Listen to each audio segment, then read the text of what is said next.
Now at 9, the nation is waiting for a decision on the case of Breonna Taylor. We'll give you the latest. And Ball State COVID cases have remained still. We've got the numbers. It's finally fall, but when will it feel like it? I've got the latest. From the heart of Ball State University, live from the Unified Media Newsroom, NewsLink Indiana starts right now. Good evening. Thanks for being with us. I'm Tucker White. And I'm Libby Kleemeyer. 6 Louisville police officers are under investigation for the events that occurred the night Breonna Taylor died. The Louisville Metro Police Department said today it is conducting an internal investigation. That investigation includes 2 of the officers who fired into Taylor's home, another who secured a search warrant. The department is investigating whether or not any of the 6 officers involved violated any police policies. None of the officers involved have been arrested or charged. A grand jury is expected to hand down its decision on whether or not to charge the officers soon. And while the country awaits the decision, the Louisville Metro Police Department is limiting access to downtown. Video here shows barricades and law enforcement surrounding the area. LMPD Chief Robert Schroeder spoke today on the presence in the city. In the community, we've all heard the rumors. We all know something is coming. We don't know what it is. It's unknown to all of us. And quite frankly, we hope that all of this is simply not needed, that it will be a peaceful situation. The United States has passed 200,000 deaths from COVID-19. Johns Hopkins University has been keeping track of the country's cases since the first death was reported in February. The U.S. reached 150,000 deaths late July. It took just 55 days to surpass 200,000. To date, more than 6.8 million cases of coronavirus has been confirmed in the U.S. And despite the nation's rising cases, Ball State is reporting no new positive cases for the 8th day in a row. That's according to Ball State's COVID-19 dashboard and their partnership with IU Health. However, the dashboard notes 2 new self-reported positive cases from sources outside IU Health. The university estimates a total of 947 total recovered students and employees. And since Ball State's campus shut down in March, many departments have had to change how they work. The Department of Theater and Dance is no different. NewsLink Indiana's Emily Harless tells us how the department has changed. It's like 3 days ago, they were saying it wasn't even going to be in person. We were going to do a live stream. Confusion is a common thread within many departments right now as they try to figure out how to navigate this unusual semester. But for the Department of Theater and Dance, most of their confusion is with how they are going to present their shows. Intertextuality is the first dance show to be back on campus since the shutdown, something dancer Robbie Weatherington says is challenging due to all the new precautions. When we were not in the actual performative space, we were in KDS, which is the largest dance hall, but not all of us could be called at once, and we all had to wear our masks, and then there were like taped out like boxes on the floor. These precautions were put in place, of course, due to COVID-19, something Weatherington said changed the attitudes of the people he's friends with. The attitudes that have changed is that the people that I know and love in my show, you know, if you asked them 9 months ago what they were going to do this weekend, you know, all of them would be like going to the same parties. While the rehearsal process has been challenging in general, it's been especially hard for Weatherington, who couldn't attend rehearsals for 2 weeks. I actually had COVID 2 weeks ago. So the rehearsal process was a little different for me because we had 4 weeks to put the show up and I was in isolation for 2 of those weeks, the middle 2 of those weeks. So that was a little rough. The show, which was originally supposed to take place in the spring, is an exploration into the relationships between the body and dance. It features several different dance styles, which Weatherington hopes will inspire the audience to have fun in this confusing time. And it's really high energy and there's a lot of hooting and hollering on stage, and we expect the audience to also have a lot of fun while watching it as well and like walk away wanting to crave to dance, you know. In Muncie, Emily Harless, NewsLink Indiana. information about intertextuality and the Department of Theater and Dance, you can visit ballstatedaily.com. The Muncie Downtown Development Partnership is adding a new addition to October's first Thursday. NewsLink Indiana's Anna Chalker went to see what's changed. Arts Walk 2020 will be happening on October 1st in downtown Muncie. With many artists unable to come this year, event director Cheryl Crowder and her team came up with a new event for people to enjoy during the pandemic. Chalk It Up to Kindness came about in part because I think we could all use a little more kindness right now. So my board, though, wanted us to do an event. We felt like it was really important to create a reason to bring people downtown. They've had a really tough year. So it's our job to make sure that there's a community awareness that the businesses are here and that they are still functioning. Along with Chalk It Up to Kindness, Kindness Rocks will be painted outside of businesses, and community members can participate in the Pumpkin Glow. Pumpkin Glow is a pumpkin carving contest. So anybody can enter that. There are 3 different age categories, and there's a $100 first prize for each of those categories. To make sure social distancing and mask wearing is enforced, there will be team members watching all around, and events will be spaced all through downtown. Primarily, it's Charles, Walnut, and Main Street, but it will probably deviate a little bit from that. All that Crowder and her team wish is that members of the community do not put their focus on the negative of the pandemic for one night and bring kindness to others in the community. Like I said, we just want to bring a little joy. In Muncie, Anna Chalker, NewsLink, Indiana. For more information on Chalk It Up to Kindness or to pre-register for the Pumpkin Glow, visit Downtown Muncie's website at downtownmuncie.org. And a CDC advisory panel will delay a vote on who should get a coronavirus vaccine first, according to committee member and infectious disease specialist Dr. William Schaffner. Schaffner says that there is a general agreement among the panel that frontline healthcare workers should be the first to get a vaccine, but it's still unclear when one will be approved and who should be next in line. People at high risk for COVID-19, complications such as elderly, and people with underlying health conditions or essential workers. The NFL is issuing almost $2 million in fines for coaches not wearing masks during games this Sunday. The head coaches include Pete Carroll of the Seahawks, Vic Fangio of the Broncos, and Kyle Shanahan of the 49ers were fined $100,000 each. This afternoon, the league added Saints head coach Sean Payton and Raiders head coach John Gruden to that list. All 5 teams were fined $250,000 for mask violations. The NFL Executive Vice President of Football Operations, Troy Vincent, sent a memo to the clubs last week cautioning coaching personnel to wear masks at all times. And I'm sure that the Saints would love to blame their loss last night on some bad weather, but they just can't do that. No, because it was gorgeous out there. Natasha, is it gorgeous out there tonight? Well, we did see a very fine day today and a warm one at that. We reached a high of 80 degrees, which is a bit above the average of 75 that we normally see this time of year. Not quite the record set back in 1895 of 93 degrees, however. It is a pretty gorgeous night out there. The temperatures right now at 67 degrees in Muncie, 65 down in Shelbyville, 64 degrees currently in Lafayette. Not really a cloud in the sky here, just down to the south. Those will be passing through, but we're not going to see much in terms of cloud cover tonight. But what I will be tracking in my full forecast is above average temperatures, lots of sunshine, and when the next chances of rain will be. But again, I'll have that more detailed in my full forecast. Natasha, thank you. Next, where Indiana stands on when to fill the Supreme Court justice seat and who should fill it. And a favorite home goods store near you could be closing. Stay with us.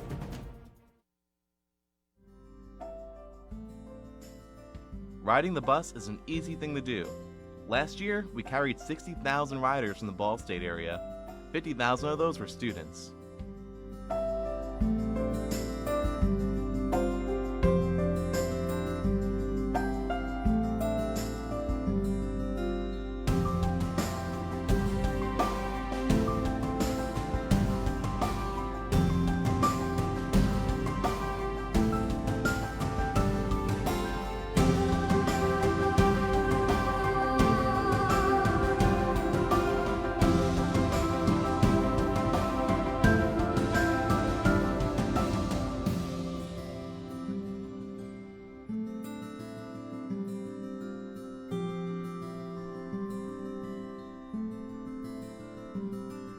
Anywhere you want to go, Mitts will take you there.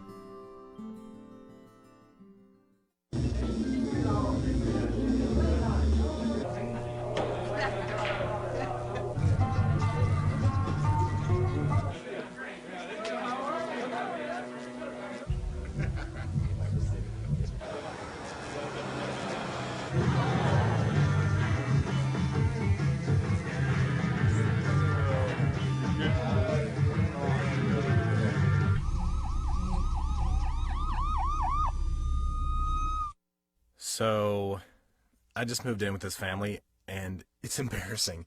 The little one, he likes to go outside and crawl around in the giant litter box. I don't know what he's doing. I mean, I was born and I knew how to use the litter box. Look at that. That's disgusting. Oh, poop already. You're making me nervous. Oh, okay, I can't look at this anymore. I really hope he grows out of this, for his sake.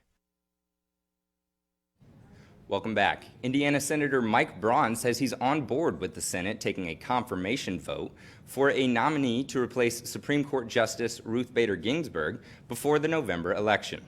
Braun also said in a news conference today that he thinks Donald Trump should pick Amy Coney Barrett because of her judicial record. Indiana's senior senator, Todd Young, has been silent on whether he'll vote for Trump's nominee before the November 3rd election. Young is expected to comment on filling the Supreme Court seat soon. Ballots will be sent out for the mail-in voting in Vermont Monday for their first ever election using universal mail-in voting. Ross Konitschny tells us how they are preparing. Vote by mail is simple, safe, and secure. Ballots for this November, signed, sealed, and soon to be delivered as Vermont moves forward with its first ever election using universal mail-in voting. I always remind people, your vote is your voice. Starting Monday, ballots will be mailed out to every registered voter in the state with the goal of reducing crowding and the spread of COVID-19 at polling locations on Election Day. Local clerks like Donna Kinville in South Burlington spending the last few months overhauling their voter checklists, clearing their rolls of anyone who recently moved away or died. There's a lot of backtracking on our end and investigative work kind of thing to try and figure out who this person is and do they have a ballot. The process that we used for the primary, where we sent out a ballot request, was actually designed to help us clean up the checklist as well. Secretary of State Jim Condos says his staff is working closely with the post office to make sure each completed ballot is delivered in time for Election Day. Our return envelope coming back with the ballot actually will have a new red stripe on the left-hand edge of it. And that's designed to help the post office recognize it. Once a voter gets their ballot and fills it out, they can mail it to their local clerk, drop it off in person at their office, or bring it to the polls on Election Day. Condos says the plan was designed to improve safety and overall participation. One of the goals that we operate under is that the more people who vote, the stronger our democracy is. The overall economy may be hurting, but home sales are going through the roof despite the coronavirus outbreak. They went up by more than 2% last month, reaching a 14-year high compared to last August. The sales increased by more than 10%. One reason for the increase is the low interest rates for buyers, but homes in turn are also getting more expensive, with the median home price reaching close to $311,000. That's a jump of more than 11% compared to August of 2019. An economy specialist from the National Association of Realtors says the sales will likely keep growing for the rest of the year, so much so that they believe affordable homes will become harder to come by because of the short supply. And across the nation, some employees of Bed Bath & Beyond could lose their jobs by the end of this year. 63 stores are set to close as part of a restructuring caused by COVID-19. Back in July, the company said it would be closing over 200 stores over the next 2 years. And just last month, the company announced 2,800 jobs would be eliminated to try to tighten up finances. NASA is unveiling plans to send the first woman to the moon. The $28 billion plan aims to land 1 woman and 1 man on the moon in 2024. This trip would mark the first time humans would land on the lunar surface since 1972. One NASA administrator said the moon mission would be for scientific discovery, economic benefits, and an inspiration for a new generation of explorers. The astronauts will spend nearly a week collecting samples and conducting experiments. The missions will also allow for a slow buildup of infrastructure and development of Artemis Base Camp, which would be long-term moon exploration missions. Well, it's dark and cold by the moon, but is it dark and cold here? Natasha, what can you tell us? Well, it's going to be chilly tonight, but above average temperatures will be the trend for this week. I'll let you know more in my full forecast next. If I could go back and change it all, I would. I think I'm gonna miss you the most. I'm sorry. I'm so sorry. I'm so sorry. Maybe it's just the little moments. If I could go back and change it all, if I could go back, I would. but I can't.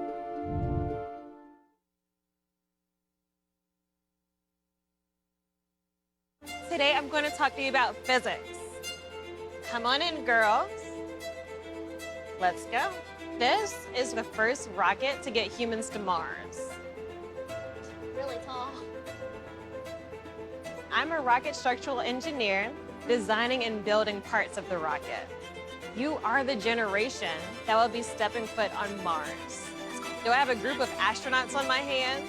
Yes. You can become a rocket scientist or whatever else you want to be. Hey, Bobo, do trees tell each other stories? I'm sorry. I'm afraid I don't know that. Hey, why don't we go find out? Listen. Do clouds take naps? I couldn't tell you. Dad, do stars visit their friends? Look!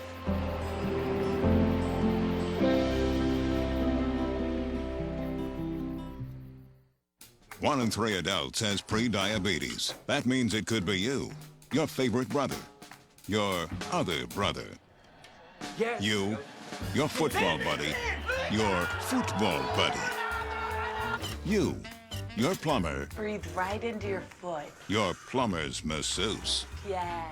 you, your dog walker, your cat jogger.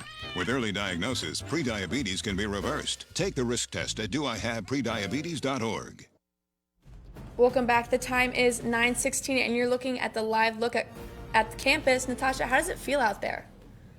Well, it has cooled down after a pretty warm day today. Temperatures across the area are these: 65 in Shelbyville, 61 in Terre Haute, 60 in Fort Wayne, 67 degrees currently here in Muncie. We're currently seeing some clear skies. Winds are light from the west-southwest at 3 miles per hour, and it's pretty comfortable out there with the dew point at 52 degrees. Now, I mentioned we were pretty warm today, and that is because the temperature we reached a high today of 80 degrees. The average temperature is normally 75, but we did not reach the record high, which was set way back in 1895 of 93 degrees. Now, it is the first day of fall, which is pretty exciting, but when will we see those leaves start to change? Here in Indiana, you notice we won't be seeing that until mid-October to late October, but if you were heading out west, you will see that around now by the Rocky Mountains. On the radar, we are staying pretty clear. There is some cloud cover off to our south. That is from the remnants of Tropical Storm Beta, which made landfall last night in Texas. We might be seeing some rain from that later this week, but it is very unlikely that we will be seeing much. We're not going to be seeing much tonight either. You can see on Precision Cast, it's going to remain pretty clear for the most part, maybe a few clouds passing through the area, leaving us mostly clear tonight. Temperatures dropping down to 53 degrees. Those winds are going to be light from the southwest at 5 miles per hour. Then tomorrow, as we head through the day, we're going to see some increasing cloud coverage. Most of it's going to be off to our south, but a few clouds will reach Muncie by Thursday morning. A few isolated showers could be in the mix, but I'm not thinking that's going to be very possible. For tomorrow during the hourly forecast, temperatures are going to be above average again. We're going to see 60 degrees at 8, 68 by noon, 79 by 5. So if you start out with a jacket, you won't need it by tomorrow evening. And if you're looking to celebrate fall and you want to drink some apple cider, it's not quite time for warm apple cider yet, but you might want to stick to an apple cider slushie this weekend. And I'll show you why here on the 7-day forecast. The next couple of days are going to be around 80 degrees, lots of sunshine in the forecast. Our first chance of rain comes Sunday with a cold front passing through. That's when we'll start to see those fall temperatures at the beginning of next week in the lower 70s to the mid 60s. I don't know about you guys, but I'm pretty excited for that fall weather to come in. Yeah, you know, I'm excited for it too, but I am excited that we do have a couple more 80-degree days left in our future. But tonight in sports, we check back with a former Cardinal swimmer, and we'll see where they'll be coaching this season. And we'll keep you updated on this weekend's local high school football games. Hey, did you know 2.4 million loving cats and dogs in shelters and rescues need our help to find a home? Let's go to the shelterpetproject.org and meet a few who are in a shelter near you. Harlow, oh, she's one great listener who loves to hear all your stories. My kind of cat. Cerulo is a sweet, goofy boy who's eager to please. Sounds just like another dog I know. So go to the shelterpetproject.org, search your local shelters and rescues, and go for a cuddle with your next best friend. Adopt. Problems. The ones nobody talks about at cocktail parties. We go looking for them. No matter the obstacles, no matter the odds, we surround a community's most critical problems, and we fight. United Way fights for the health, education, and financial stability of every person in every community. Will you? It doesn't take a scientist to cure hunger or a fancy economist to create safe housing. It takes imagination, creativity, sweat equity. When I think of kids going to school hungry, hunger, homelessness, in this land of plenty, seriously? Come on, we could fix this. Help out, or don't. The choice is yours. Weeknights, NewsLink Indiana brings you the news before you go to bed. But Friday mornings, you're waking up with Cardinal weather. We've got the latest news headlines. Freezing temperatures have set in all the way down in Louisiana. One man dead after flooding in Venice, Italy. Up to the minute weather conditions. Cold temperatures are the story this morning. And of course, lots of fun. It is not What funny. on earth is happening there? I feel sorry for the little guy. I've got my socks on. Annie with her curly hair, which is actually never curly. Join us Friday mornings at 8 on Facebook Live. NewsLink Indiana, I'm Imani Butts with sports. You hear him on ESPN calling games for Ball State, but now he's giving back to the community. In January, Ball State broadcasting director Joel Goldet was diagnosed with type 1 diabetes. He took this opportunity to raise awareness for type 1 diabetes through a fundraiser called Type 1 Takedown. The fundraiser will take place across central Indiana, and the money raised will go towards helping families afford materials to treat diabetes. When I got diagnosed as a type 1 diabetic, I did not know another type 1 diabetic. I found out that was false. I knew plenty of them. But it's not, like, you don't see it. Being able to spread that awareness to other people has been a really big part of this as well. And I'm excited not just to raise some money to help people out there, but to raise awareness for what T1D is, has been a huge piece as well. Godet says that with the big turnout in November, he thinks the program will grow in years to come. Over in the pool, a Ball State grad is making waves. NewsLink Indiana's Philip Chorzay tracked down the story. I'm very excited. Yesterday was my first day. Tanner Barton is now the new head coach at John Carroll University. He's a Ball State graduate on his second head coaching job in just 2 years, and at 24 years old. Barton began as a graduate assistant at Ball State in 2017, became a full-time assistant at Cleveland State in 2018, the head coach at nearby Anderson University in 2019, and now the head coach at a top 20 Division III program. I'm very grateful for all the opportunities that Ball State presented to me, and I tried to take full advantage of those opportunities. And I wouldn't be where I am without those people I interacted with at Ball State or without the experiences I participated in. Barton was himself a collegiate swimmer during his time at Ball State.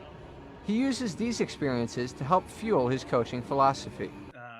Race for more than yourself. You race for your team, race for the university. Those are two lessons that I feel were instilled in me at Ball State, and now I try to instill in my future student athletes. Barton hopes to continue to use the lessons he learned at Ball State to drive his career to greater heights.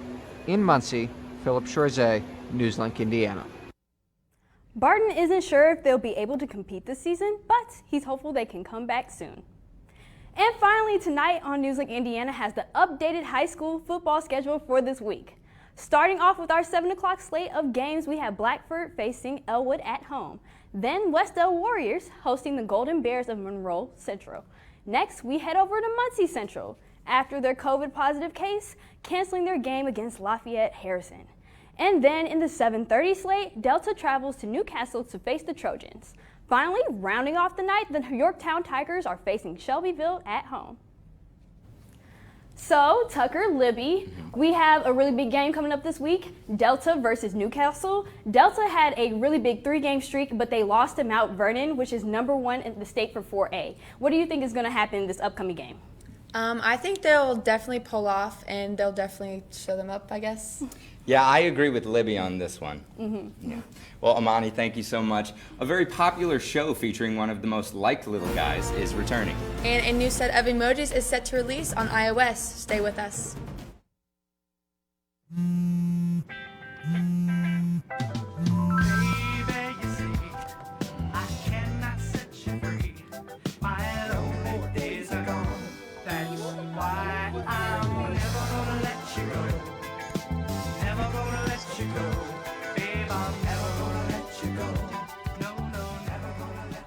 Here you go. Thank you. Thank you.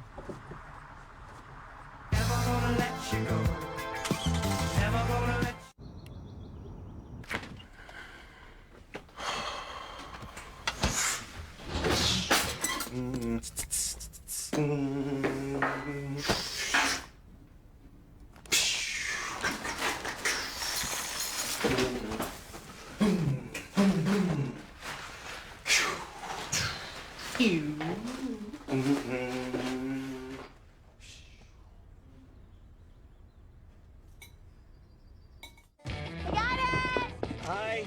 Can you help me? I got it. Thank you. No problem.